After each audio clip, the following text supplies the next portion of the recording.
social network in defense establishments in Pune, educational attainment, desirability towards government jobs, status of singleness, kin networks that favored female relations, and then try to integrate these several factors to better understand female internal labor migration.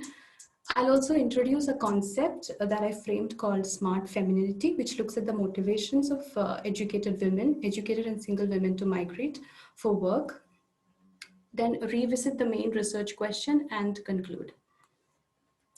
So women form a significant section of migrants around the world. Yet for over 3 decades, feminist scholars had to stress the centrality of women's experiences in migration research and the need to incorporate gender in migration theories. Some scholars argue that feminist migration scholarship has been integrated into certain areas of migration research, such as in the studies on immigrant families, and yet narrow approaches to gender continue to prevail in mainstream migration research. In the context of India, feminist scholars have contested the dichotomy associated with gendered analysis of internal migration that identifies men mainly as labor migrants and women as marriage migrants. They have foregrounded studies on women's migration in professions such as nursing and paid domestic work, and observe the complex nature of migration process, for instance, labor migration disguised as marriage migration or marriage migration as a strategy for mobility, reflecting family aspirations. However, little work has examined the motivations of skilled women to migrate in search of work in formal labor markets, notably in historical studies on post-colonial India, thus making the unique experiences of many women invisible and undocumented. So my research studies the specificities in the historical experiences of educated middle-class women from Nair and Christian communities who migrated as single women from Kerala in the period between the late 1960s to early 1980s to work in the civilian section of the defense establishments in Pune. It must be noted that the aspect of singleness, understood as unmarried status, applies to the women only at the time of their migration from Kerala and during the initial months or years of their stay in Pune before migration. So the main research question that drives the study is, what were the enabling factors for educated women's migration for work to skill-based professions in Pune in early post-colonial India? The objective of this research is to show features of gender selectivity in migratory processes in order to highlight the significance of gender as a key category in mainstream migration research. The study shows that gendered experiences reveal certain enabling factors for female interstate migration in search of employment in skilled professions. For the period under study, associated factors facilitated the urbanward migration and employment of single and educated Malayali women to the industrial and urban center of Pune. These include the presence of an influential social network of Malayalis in Pune, the female migrant status as educated and unmarried at the time of migration, and the requirements of unpaid domestic and care work within immigrant families. Importantly, I argue that regional sociocultural perceptions and attitudes towards working women in the source region of Kerala shape the gendered motivations of women involved in labor migration. I use a conceptual framework termed smart femininity to argue that educated and middle-class women's drive to undertake interstate migration was also situated in their desire towards employment in certain professions considered respectable. Just very briefly, the methodology that I've used in this study. The theoretical framework for this study understands gender as a constitutive element of the migratory process that permeates a variety of practices and institutions. From a feminist perspective, it uses the experiences of female migrants as critical knowledge in mainstream migration studies. The data was collected using in-depth interviews, participant observation, and archival research, the main form of data collection being in-depth interviews. The act of revisiting photographs of my respondents with them during interviews led to more recollections, which furthered the process of storytelling. It was an accidental yet highly useful method to obtain more data. The ethnographic data was analyzed as narratives in the form of small stories of past events, drawing from Squire's narrative analysis. Small stories examine say certain repeated themes or events, and sort of help you focus. It makes narratives socially oriented rather than individually oriented, uh, as opposed like individually oriented in big story narratives, as in big story narratives. So I have adopted an integrative approach derived from Oishi to examine the factors that facilitated the migration of single educated women and the ways in which period-specific gender constructs influence their lives. Here, the focus was mainly on micro and meso-level factors to analyze female labor migration. About the details of the respondents, I have collected in total 33 interviews of 23 female and 10 male respondents.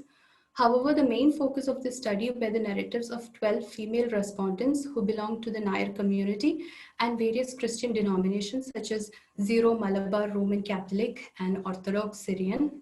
They held non-technical clerical positions in the civilian section in offices under the Ministry of Defense. At the time of the interview from April to July 2018, the respondents' age ranged between 54 years to 79 years, and all except one person was retired. All the respondents share certain set of privileged identities. They were all able-bodied women, and barring a few Christian respondents, came from upper caste families with supportive kin networks. The families of the Nair women, for instance, valued education and employment. None of them had come to Pune in the absence of close relations. Many of my respondents also belonged to the traditional land-owning communities whose parents were either landlords, government employees, or in the Indian Army. They were mainly from the central and southern regions in Kerala and attended convent and public schools, and some of them even went to college. So the period of migration between the late 1960s to mid 1980s was chosen as these were significant decades of intense migration from Kerala within India and later to the Middle East. So before going into the enabling factors for migration, I'll briefly mention some key aspects of migration from Kerala to other regions in India and also about the urbanization of Pune.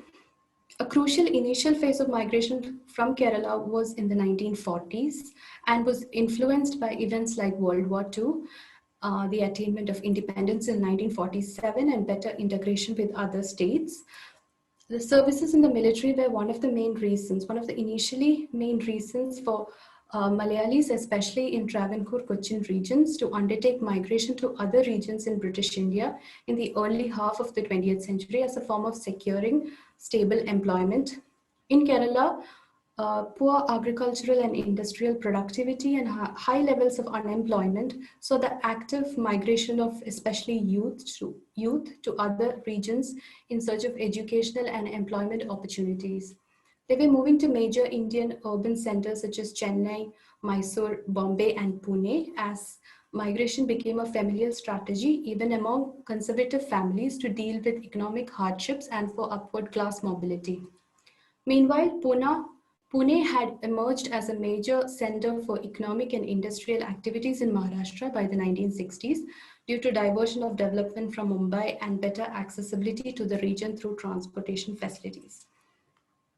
So in the following slides that form the main part of this presentation, I'll show the historical emergence of a social network of Malayalis in the defense establishments in Pune and how it was crucial for educated migrant women from the region.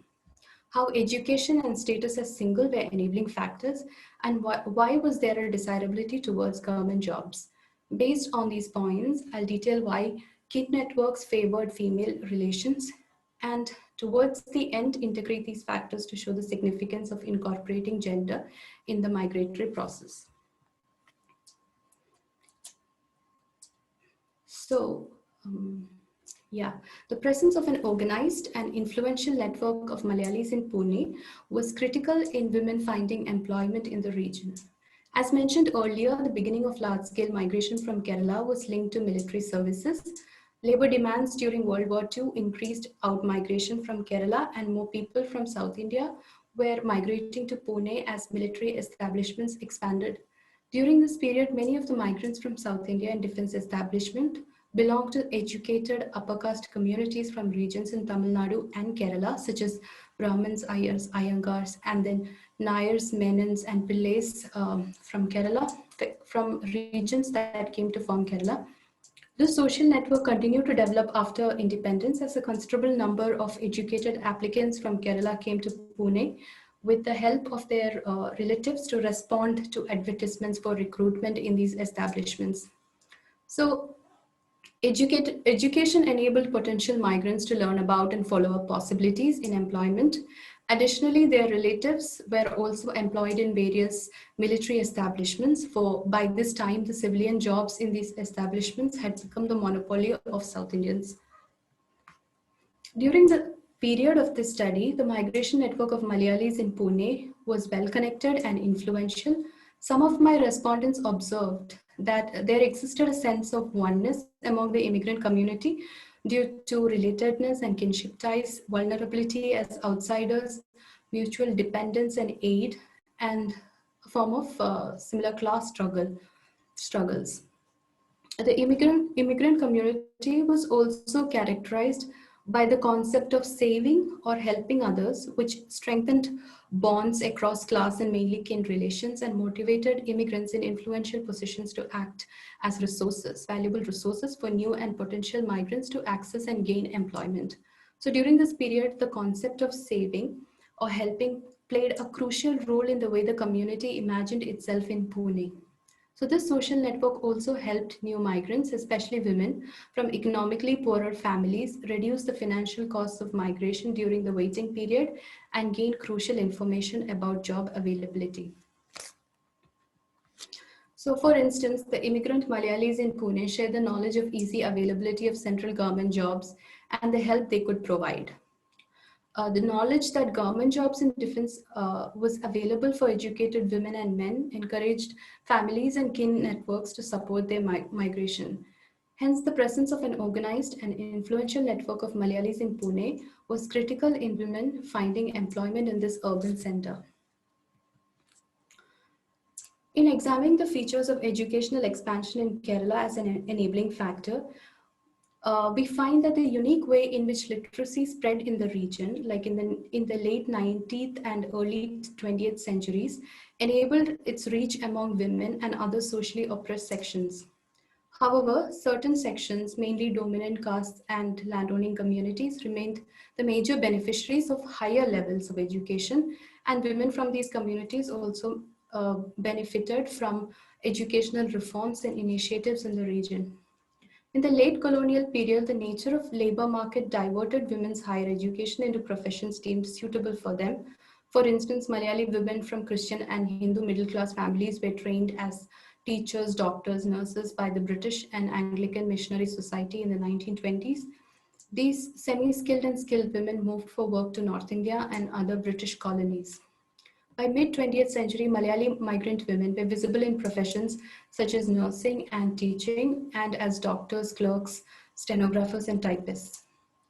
Studies on internal migration have observed that more female migrants from Kerala were literate and better educated compared to female migrants from other states, and they also were actively seeking out employment in other parts of India. In the case of Pune, both female and male migrants from Kerala showed higher levels of literacy and educational attainment. So in the early decades after independence, when the drive across India was towards industrialization, many positions in clerical and secretarial jobs opened up, particularly in urban and suburban areas where industries were being set up. Besides the private industrial sector, there was also labor demands in organizations under the public sector. As one respondent pointed out, every public and private organizations or institutions required typists and secretaries, and women from Kerala would seek out these positions. So educational establishments in Kerala and other regions responded to these growing demands, and accordingly more women in Kerala began acquiring these skills that guaranteed them chances of finding paid employment. As a result, many typing and shorthand institutions came up in Kerala as well as in Pune, which catered to sometimes exclusively migrant women. Women joined these classes after attaining their secondary school leaving certificate at that point of time. I think it was the 10th standard. Currently, it's the 10th standard. That at that point of time, it was a secondary school leaving certificate. They enrolled into these institutions soon after their migration to Pune and when searching for jobs to improve their skills and employability. So most of the respondents for this study migrated to Pune at the age of 17 years or above. All the women I spoke to had obtained their SSLC and had spent at least a year learning typing and shorthand, as these skills were necessary in finding jobs in secretarial and clerical positions. Most of them were hired as lower division clerks in union offices and were later promoted to upper division clerks and superintendents. So those who had also completed their graduation were eligible for higher posts as auditors. Therefore, a certain level of educational attainment was necessary for the women to have found employment in these positions in union offices in Pune. Historical association of higher education, employment in colonial administration with caste status, assigned social values such as respectability to government jobs. So the symbolic value of government jobs continued into post-colonial India, such that emerging middle classes, including women, showed interest in employment in the government sector. Employment in union offices in clerical or higher levels, similar to teaching in schools or colleges, were considered respectable professions for women from the middle classes. These were desirable professions, and young girls looked up to the women in these professions as role models. However, not all professions gained this kind of respect, as in the case of nursing. As young girls, two of my respondents also noticed how respected and well-groomed working women in these professions were. The attractive image of a working woman as being respectable and well-groomed, along with the prevalent notions regarding education and work, were crucial in young women's desire to migrate for work.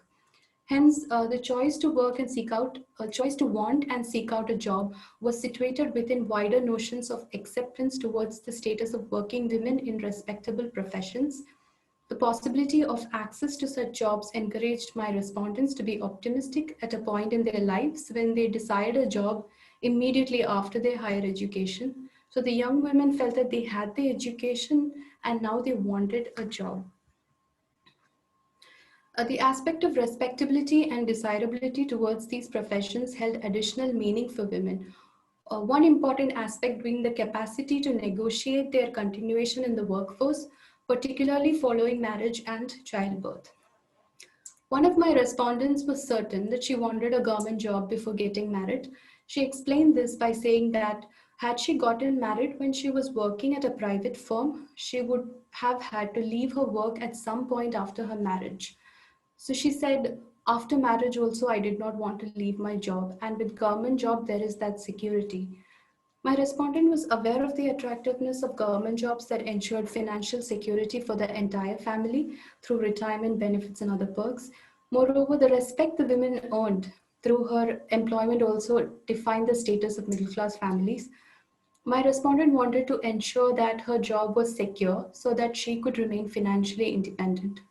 She noted that money was very important. I thought, no, I have to work.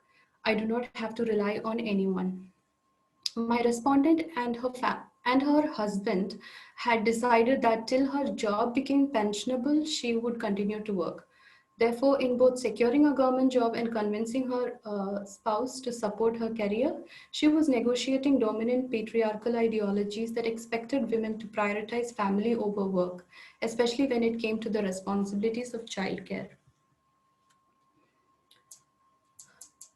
So most of my respondents came to Pune as unmarried women with the help of their close relations who were already employed in the city. Their migration was driven by a desire to gain employment as clearly stated by them. The women remained unmarried only a year or two following their migration to the city. One of my respondents moved to Pune with the help of her brother, who was employed at the headquarters of the Southern Command in Pune. She observed that women who came to Pune after marriage were not keen on finding employment as much as single women, as marriage gave women a form of security. She said, after marriage, they get security and all, and that is why they don't require a job. We came for the purpose of jobs. Here, my respondent was making the distinction between women who migrated in search of work and those who moved to join their family, which means that employment and a regular salaried job were prerequisites for single women than for married women after migration. One reason for marriage being a constraining factor for women's workforce participation was the increasing emphasis placed on married women's primary location and domesticity, and the influence from affine families to make decisions in this regard. For instance, one of my respondents recalled that her mother, even though highly educated, was not allowed to take up paid work. Hence, some of my respondents noted that marriage complicated their chances of finding employment, and the women tried to migrate before marriage in search of gainful employment in union offices using the help of their consanguineal kin. So, hence, educational attainment, marital status, and desirability towards government jobs were important criteria for women seeking employment after marriage, after migration. My respondent status as single and educated with certain set of skills helped them in accessing the opportunities made available through the influence of their social networks in Pune. However, there was another reason why their status as single and educated women favored their migration. Along with the three factors mentioned here, we can better understand some of the ways in which kin networks operated in Pune. So, Malayali kin networks in Pune, particularly siblings and close relations, played a crucial role in female labor migration to the city. In some of these cases, they extracted the labor of the female kin for household work, including childcare, in exchange for helping them during their waiting period and or in finding them a job. In other words, the migrant women often carried out housework and care of children in return for the support they received during the waiting period. Some couples who could not find this labor from relations paid local help, who were mostly Dalit women, to care for their children, particularly infants. However, caste discriminations and distrust made some of my respondents who could afford childcare reach out to their female kin as a form of familial support. So, attractive job opportunities for women in Pune became the trading point for this support. The gender division of housework and care work further justified the use of other women's labor, the labor of their female kin. For instance, in one of the narratives, my respondent was compelled to accompany her mother's sister. Like she narrates this that she was compelled to accompany her mother's sister to Pune in the late 1970s. Her aunt, who had migrated to the city after marriage in search of a job, was a central government employee. She had two small children. So initially, the aunt got her own younger sister to Pune. Then, within a few years, the latter found a job, got married, and moved out.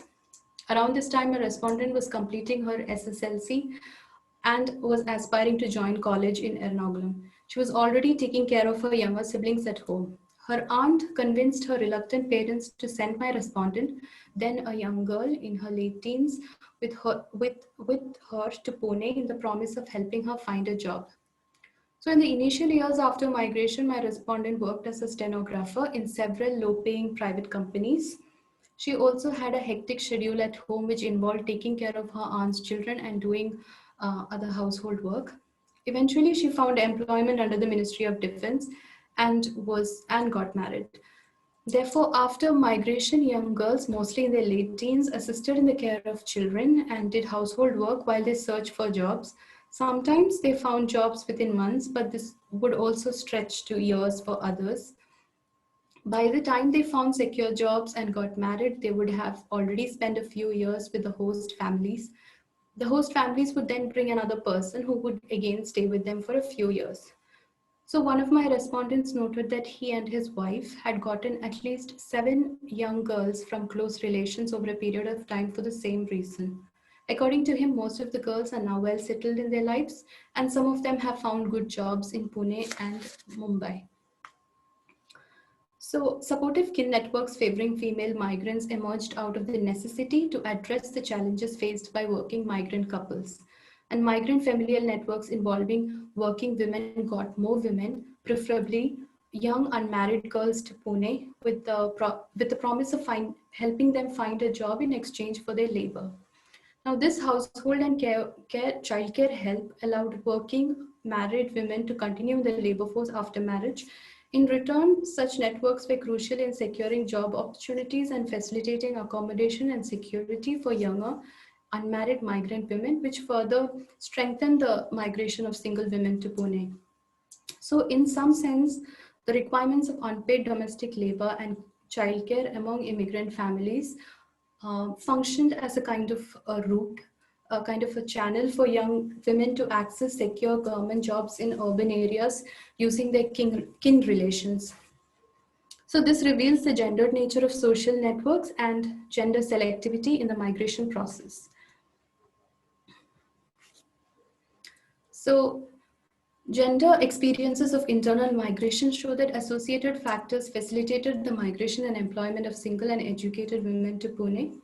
Now, the concept of smart femininity examines the motivation of female migrants to undertake interstate labor migration. So, very briefly, the concept that I had tried to develop is called smart femininity, derived from the Malayalam word midiki, which translates as smart girl. This concept is linked to the desirability towards government jobs. So, what I understand is in normative discourses on middle class women's employment in Kerala in the early decades following independence, if a woman was unable to translate her educational opportunities into a respectable job, her worth was reduced to that of someone capable of doing only menial tasks such as washing and cleaning utensils or kitchen work. So she was a midiki only for smartness translated into a respectable profession. So, in addition to devaluing domestic labor, the discourse of smart femininity privileged certain occupations assigned social status, such as teaching and government jobs, as more suitable for working women in middle class families. Moreover, it conveniently overlooked the triple burden of domestic labor and other allied activities and paid work on working women. Hence, the ideal of smart femininity came to normalize the immense burden of labor on women within and outside the household while simultaneously motivating them to seek employment in certain respectable professions. So, my respondents shared the view that in those days, many of the women in Kerala were eager to earn. In addition to household labor, women also worked in the fields, reared cattle and poultry, and did other work informally to reduce expenses and earn small amounts as personal income. There were also options for informal labor, such as basket weaving and sewing, etc., that young women from lower class families were willing to pursue. However, the notion of respectability through paid employment for middle class women emphasized a critical point that women's paid work must generate social respect and status for themselves as well as their families. Hence, gaining respectability was as much a critical factor as economic incentives for middle class women seeking employment and undertaking labor migration. So, looking at the main question again, which directed this study, what were the enabling factors for single educated women migration for work in skill-based professions in early post-colonial India? I tried to answer this question in the following way, that gendered experiences of internal migration show that a combination of factors facilitated the migration and employment of single and educated Malayali women in Pune. These include the presence of an influential migration network, the spread of education in Kerala, and desirability towards government jobs. Importantly, requirements of unpaid domestic and childcare labor functioned as a kind of channel for single and educated young women to access secure government jobs in urban areas using kin relations in immigrant communities. Hence, the specific factors that were responsible for the migration of single educated women to Pune in this period was also situated in the gendered notions of care work and in certain caste and class-based understanding of the working women, which is explored through the concept of smart femininity. It argues that educated and middle-class women's drive to undertake interstate migration for employment was also situated in their desirability to gain employment in certain professions considered respectable.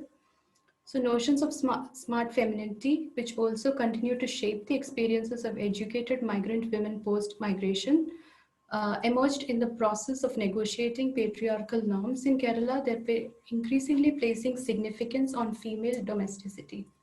So, here I would like to conclude the talk. Yeah, thank you.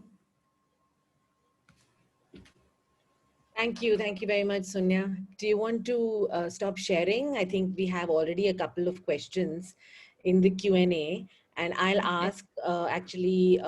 ask the people who are asking the questions to come and ask it themselves. So Rituraj, if I'm just going to ask you to talk. So talking is permitted for you now, and the Zoom is really strange, but yes, we have to make do. So Rituraj, please do speak up and ask Sonia your question yourself. Sure. So I had two questions. The first one was how did migration and subsequent employment in government jobs influence their like arranged marriage networks and how, change the marital relationships in the future? All right. Okay.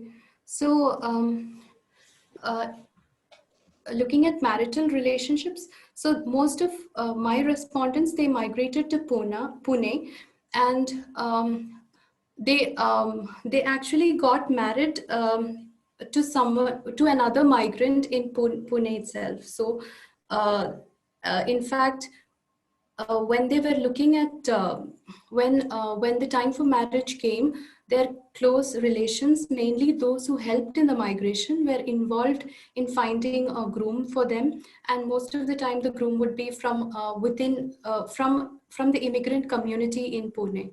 So that's one way in which this their migration influenced their marital relations, and um, also the fact that they for after marriage they had some sort of due to the distance of migration, they weren't they could sort of retain some of their agency because of the because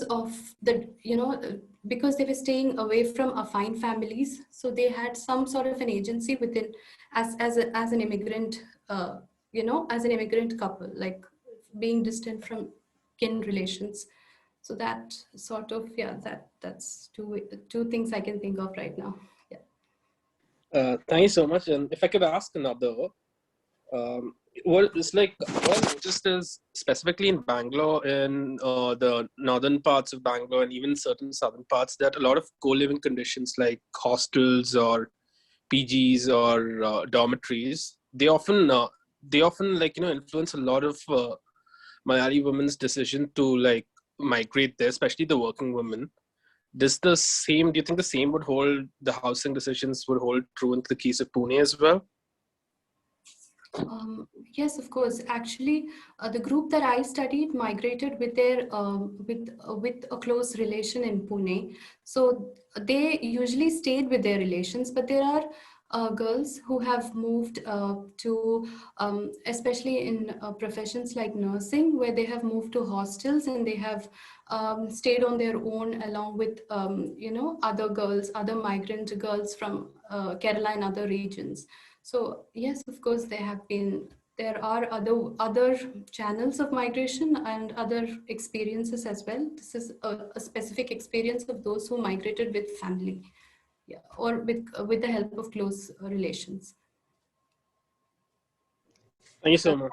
Thank you, Rituraj. I also posted in the chat box the link to Sonia's piece, which has a little bit more on the housing sort of angle to it. So if you want to take a look at that, that might answer some of that. Uh, Dr. Partho has a question for you, Sonia. His connection is not great, so he's asked me to read it out, and you can read it too in the Q&A box. I'm reading it out aloud. Could you elaborate on the relationship between marriage, migration, and work?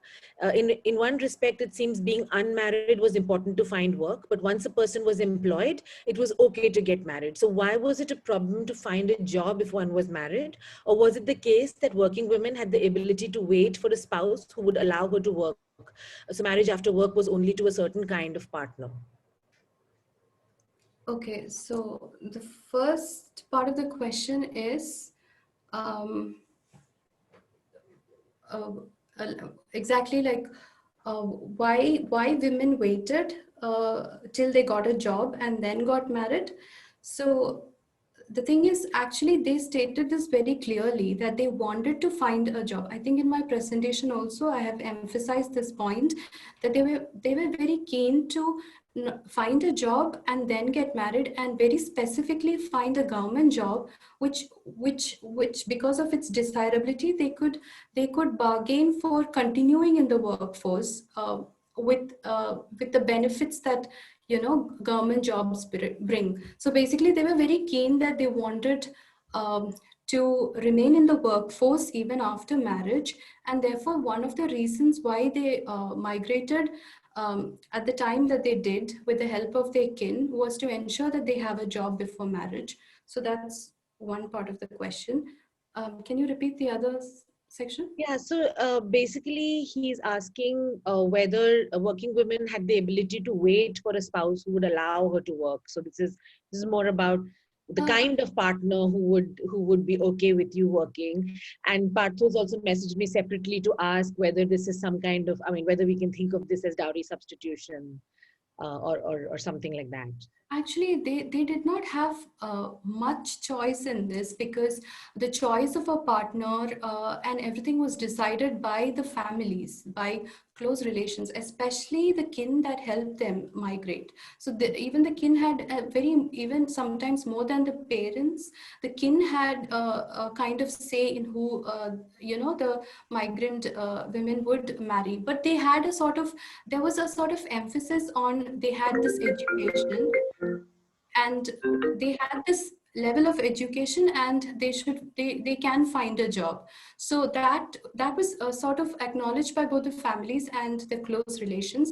But the choice of marriage was something that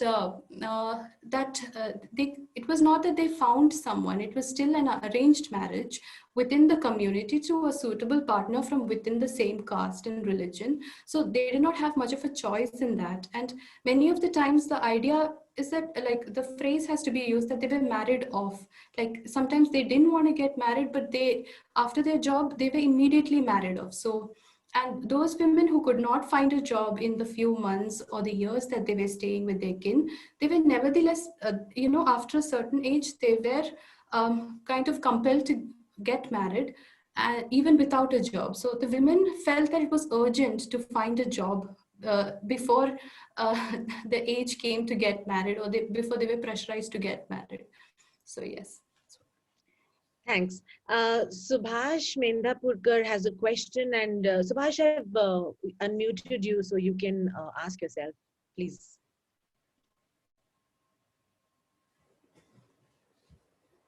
Subhash, would you like to ask your question yourself? Or should I ask it for you? So his question is that there were a large number of Malayali women working in public health sector in the 1970s in Rajasthan and Madhya Pradesh. Has anyone studied them? Do you know of other studies of women from Kerala in other states, especially in the public health sector? Not it's interesting actually that you pointed this out, because this is something I would also like to I would have liked to find out. I know studies where women have migrated to Delhi as part of to take up domestic work, paid domestic work, but yeah, I'm not aware of many other studies, so this is an interesting thing that you have actually said. I'll look into it. Prajita, do you want to go next? Yeah, thank you. Thank you for a fascinating talk. I was wondering if you want to unpack respectability since you are using it as a unit as a category in your analysis. Why respectability and not just class aspirations? Like, these women wanted to just go out, get out of home, look for occupations which would actually help them increase their position and money in sometimes in terms of economic modernization of 60s and 70s. I was wondering if the state encouraged such class aspirations, and how these women were in fact very important units for modernization to happen in the context of Pune or any other city which was not urban in the sense of Delhi, Bombay, and Calcutta. So what were the aspirations doing to the city of Pune? And well, if that's a larger question, you can forget about it. But I'm just thinking about class aspirations and why. Actually, yes, you're right about this. And in fact, economic motivation is there. I mean, I've stated that economic motivation was one of the reasons, but we have to look at the multiplicity of motivations. You know, you should not just look at one aspect of it. So, economic motivation was very crucial. Of course, they wanted a job. Some of them came from lower middle class families. They faced economic hardships. Some of the economic hardships that were characteristic of those times, because in Kerala, poverty, unemployment, underemployment was widespread at that point of time. So economic aspiration, economic motivation was crucial. But in addition to that, why were they seeking out certain jobs? So that's what I was trying to find out through the idea of respectability. So there is some kind of social value attached to certain jobs, which motivate women to pursue those jobs. Now, if you look at the current times, like since many studies have pointed out that from the mid 1980s, women have been withdrawing from the labor force, and across literate and illiterate sections, across educated sections as well. Even educated women are withdrawing. So then you can try to unpack that idea, like why, for example, are they withdrawing when the salaries are higher and there are sort of more opportunities, with liberalization. So you can say that economic motivation may not be the only point to look at. You have to look at the multiplicity of the motivations. Like what other factors enable women, like what enables them to pursue certain jobs, and why are they keen on pursuing certain jobs? Yeah. So, Sonia, there's a question from Neha Vadhavan in the chat box. She wants you to elaborate on what are union offices. You've talked about union offices. How are these different from others? And it was, not so clear to us. So, if you could just elaborate on that. So my study is specifically about women who finally gained positions, clerical positions, in various establishments under the military of defense. So I'm looking at regular salaried jobs in the government sector. For these are actually non-technical positions within the military. So that is what I mean by union offices. Under the central government. So the central government jobs. Are they referred to union offices? Is that what the term that's used, or it's a term that you've? It's a term that I have to, yeah. Okay. All right. There aren't any other. Okay, there is a question. Parthu has another question. Okay, I'm going to read out that question. Did any of the respondents mention siblings, family members, friends who have migrated to other cities? So within Kerala, was the initial migration confined to certain community, like you mentioned in the beginning? Study came to this initial community, or any thoughts on how it spread to other communities? Okay. Other than Pune. Yeah. So a couple of studies that I have come across because mine is qualitative studies, and there are certain quantitative studies which have sort of examined some of these aspects, saying that during those early years, decades after independence, like certain communities had better social networks across India, like dispersed lineages across India. And they were mostly from, in the case of Kerala, Nair community, and even Christian denominations. Um, Also, these communities had their social networks were influential, they were connected. And also, if you look at the spread of education in Kerala, especially from the late 19th century to early 20th century, certain regions like the princely states of Travancore and Cochin, where education was educational reforms were very effective. Like certain communities gained higher levels of education, and these they belong to mainly Nair and Christian sections. So this is what some of the existing literature point towards, and that Muslim community in northern regions showed inclination to migrate to the Middle East rather than to other regions in India. Uh, and even say Dalit communities, they faced issues in the sense that with respect to education and with respect to the strength of their networks, it was not as influential as maybe the Nair communities. This is what the existing literature says, but I mean, I'm just taking the idea from there.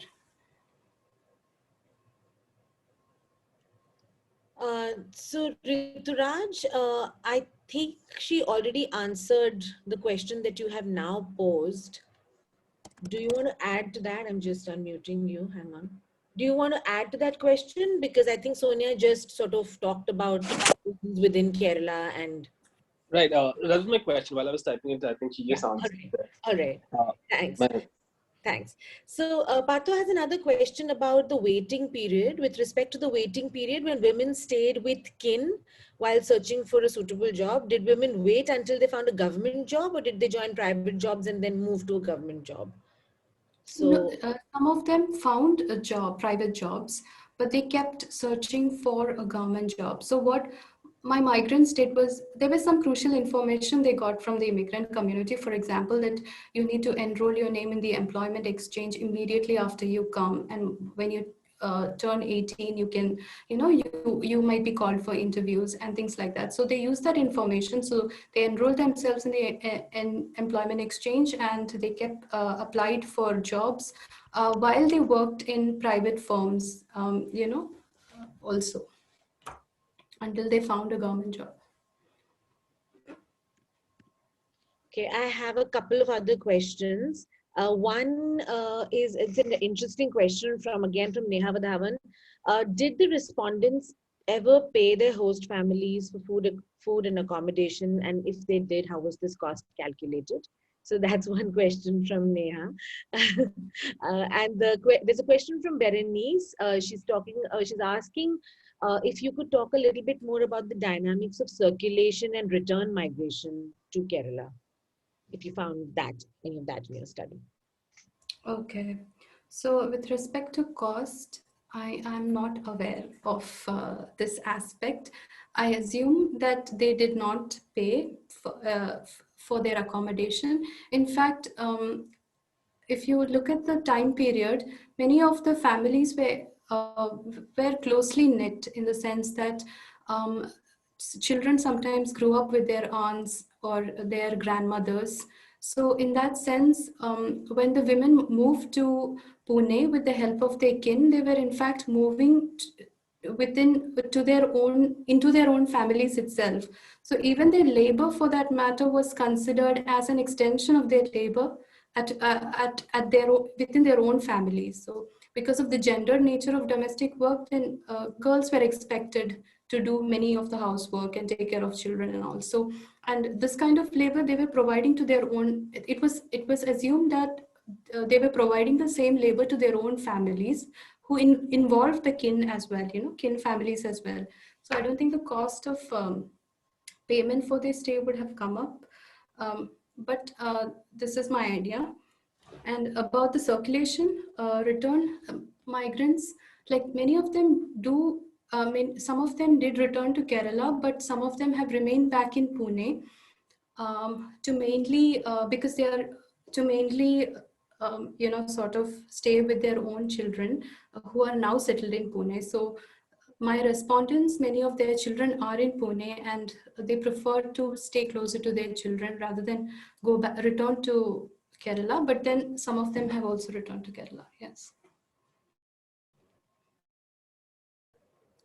So on the question of, following on from Neha's question that you answered, and Partho's asking a follow-up question to his previous question, but also, on the process of getting a government job. So was it as structured as it is now, or were they able to obtain government jobs also through kin connections? Just like we now, we do with private jobs. So I know you did mention in your presentation the use of kin connections to get jobs. So maybe if you could speak a little bit more about the process of actually getting jobs? Yeah, absolutely. They used connections. That was very important. Like the immigrant community, like I've spoken about a social network within the defense establishments.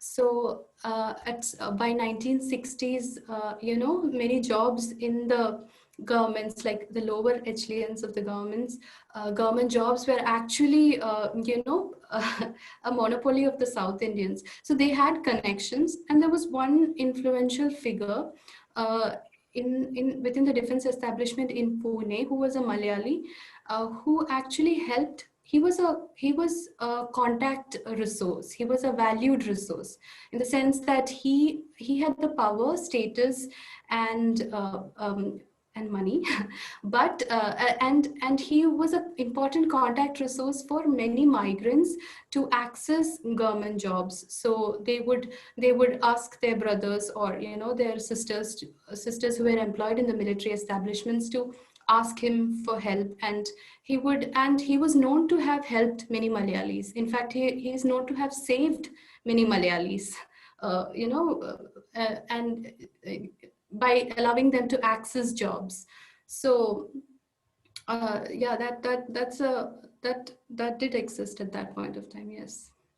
I think it's a very interesting thing to think about in the context of now, where the idea of migrants getting government jobs in particular places, and especially with a lot of protectionist and nativist measures to protect jobs. Sometimes, no, I mean, even if it's not allowed, there are like language as a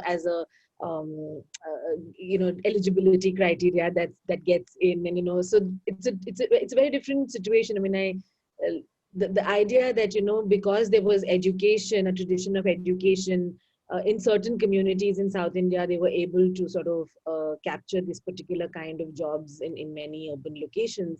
And compared to today, where the government job remains as coveted as ever, perhaps even more than before, with the kind of unemployment, underemployment issues we have. But it's much harder for people from outside the state to access those jobs now. So even if you have really good networks and entry points, it's the whole politics as well as the way the setup seems to have changed completely. Parthu, do you want to come in and speak? I'll just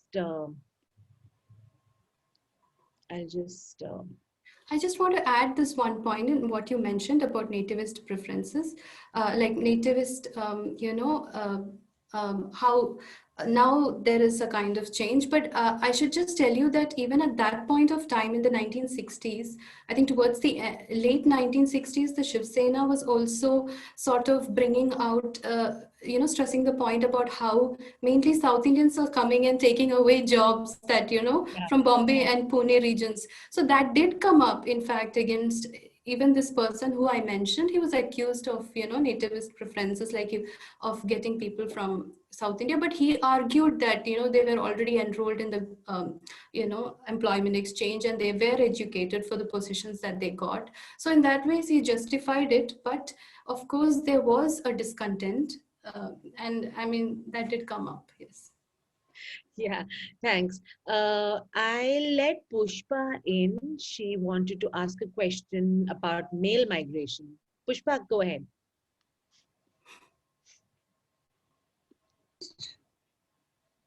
Hello. Yeah, we can hear you. Hi, Sonia. Thank you very much for a very interesting, insightful presentation. I had a question about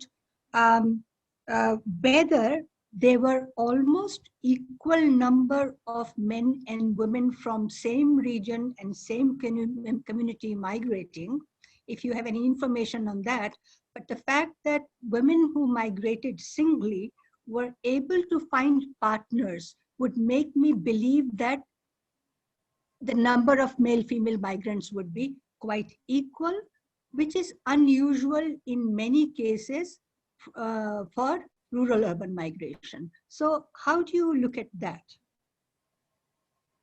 Okay, in terms of numbers, I do not have that information about whether men and women migrated in equal numbers. And So I wouldn't be, I don't think I would be able to, give you a sort of informed answer on that.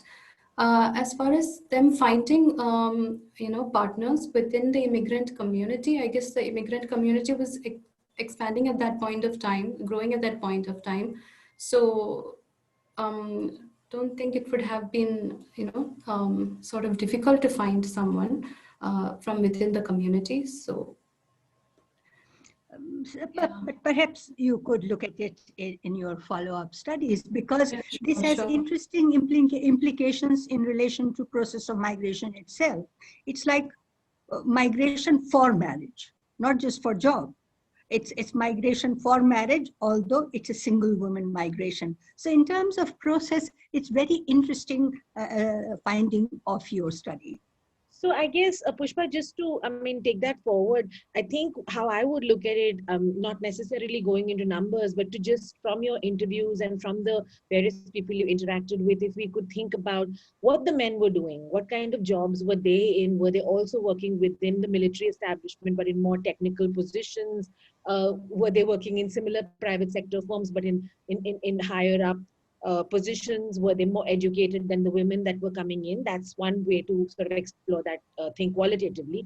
And the corresponding thing would be to say, of all the women who came in, the young unmarried women who came in to work, how many of them actually ended up going back to Kerala and marrying someone in Kerala, or marrying men through the same kinship networks, through the same family networks, but who are working elsewhere in India. So I'm sure both of these things were also happening. It's not that all single women who came to Pune were, the families found spouses within Pune. I'm assuming that there were other kind of things happening as well. So maybe Yeah, those would be more answerable questions for you, but would link to Pushpa's query. right, right.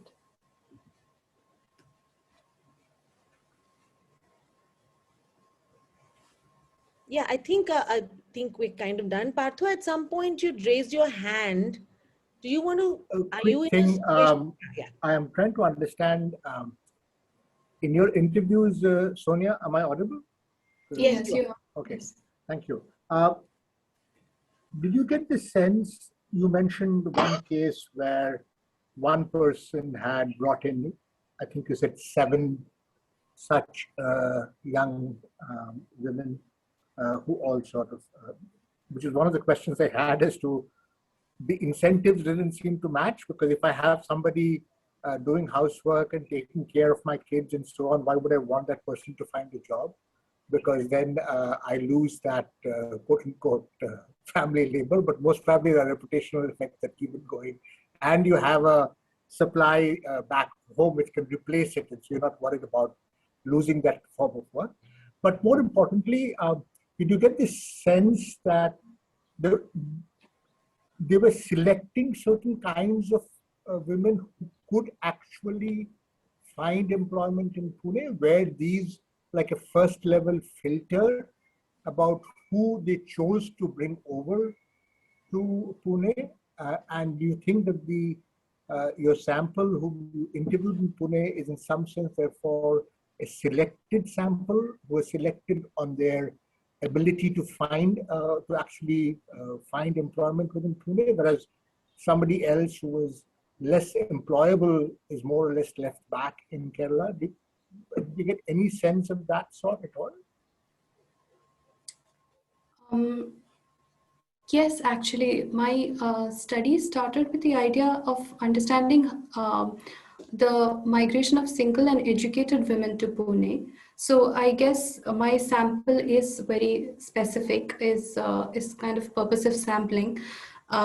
So the idea of why, okay, that's one part of it. So you're right in saying that I did select a very specific sample. The idea of why the immigrant families would, I guess, just correct me if I'm wrong, if the question, I just want to repeat the question. You were asking why the immigrant families would want to really help the migrant, the female migrant find employment. Why not keep them for a longer time? Is that what you were asking? Yeah, to some extent, but obviously, if if